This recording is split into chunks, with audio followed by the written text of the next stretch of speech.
how to know when you posted a reel on Instagram. So basically guys, Instagram does not provide a specific timestamp or notifications to indicate when you posted a reel, but however you can generally track when you posted a reel by following some steps. So firstly, launch the Instagram app on your mobile device, then go to the reel you want to check the date of. Then once you're on their profile, tap on the reel, and once you tap on the reel, look for the comment section. Now, Instagram generally displays the comment, and in comment you can see the date appear in the small font above the video, and so you can assume that the reels was obviously posted on 6 weeks ago. After that, if this does not work, then go to the profile grid option available of the Instagram.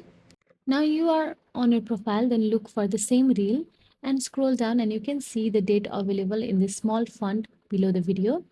So that's it guys. If you found this video helpful, please like, share and subscribe our channel, and thank you so much for watching.